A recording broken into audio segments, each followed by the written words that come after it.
Hello again, my dreamers, my goal setters, and my achievers. And yes, you are all three. Because if you can dream it, you can set goals to achieve it. So, thank you guys for coming back. If you guys are coming back to my channel, welcome back. Happy that you found something interesting to bring you back here again. And if this is your first time here, welcome. Hello, how are you doing? I definitely am grateful and happy that you have decided to stop by, and hopefully you get something out of it, and hopefully I will see you all the way until the end. So I did want to spend this next video just kind of going over like some things that I think is very important when it comes to being a boss. And when I say boss, I don't necessarily mean a supervisor or somebody who's in a leadership role. What I mean by boss is that you have identified what you are going to do with your life, what you're going to do with your career, and you own it. And it is who you are, and you are embracing it. That's being a boss to me. Because not everybody is cut out or wants to be in leadership, right? But if you feel like you have found that job that gives you everything that you love, you are a boss in your own right, in that sense, right? Because you are able to go into your job and enjoy what you do.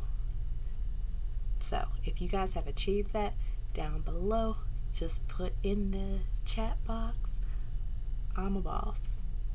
If not, hey, it's not too late. It's always opportunities for you to be able to be that boss person.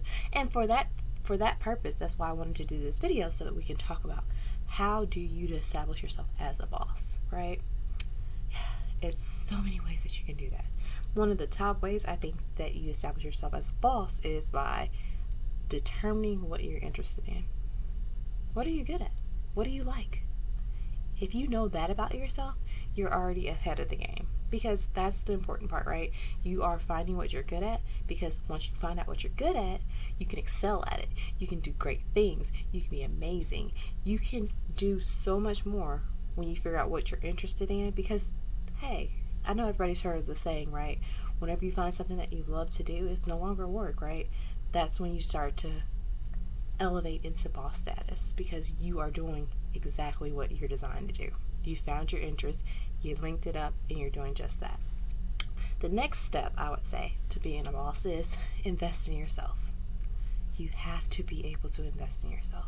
And this looks different for everybody. Some people, it is going to college, or going to a trade school, or getting a certification, or getting your certificate. This is you taking that step to put something into yourself to make you the best at what you're going to do. And I think that's vital. This isn't like our parents' days, and I say that loosely because, yeah, your parents might not be my parents' age, and I might not even be close to some of your parents' ages. Please tell me I'm not. But the thing is that it's not like back in the day, like back when people would find a job, they would get that dream job, they would stay on that job until they retired. They didn't have to worry about any additional trainings, because everything that you needed to know about that job, you learned right there on the job. But today's society is not like that anymore. I used to work as a career coach, and one of the things that I learned while working as a career coach is that that valuable employee isn't as valued anymore. Sorry to say that. I hate saying that. But the reason why I say that is because of the fact that I saw so many people that had been with our company for 15, 20 years. They had the goal of retiring out from their company. But guess what? They got laid off. They lost their jobs. And when I would meet with them and talk with them, usually what would happen is, and that I would hear repeatedly, is that, oh my gosh, I still want to make the same type of money I was making before, but I don't necessarily want any training. And in this job market, you're competing. You're competing with people that have degrees. You're competing with people that have training. You're competing with people that have certifications. So you have to make sure that you're still being able to invest in yourself, and you're putting yourself in a predicament where you're able to compete in that way. So that's what investing in yourself should look like. It should look like, okay, I know I'm good at this, but I also want to make sure that I do what I need to do in order to make myself marketable, because yeah, that perfect job might not be the best job for you, right? You might still want to find something different. You might still want to be able to get promoted to something better. And you might be in a position where you're not able to move the way you want to. But when you invest in yourself, that opens up so many more doors for you because you have that skill set. You have something that you can put on your resume and say, like, yes, I had this training. Yes, I can do that. And another thing, too, is what employer wants to not have someone who has something that's transferable, right? Because if you learn something on one job, it might not be the same at another job. So make sure that you invest in yourself in that way, however you can do that.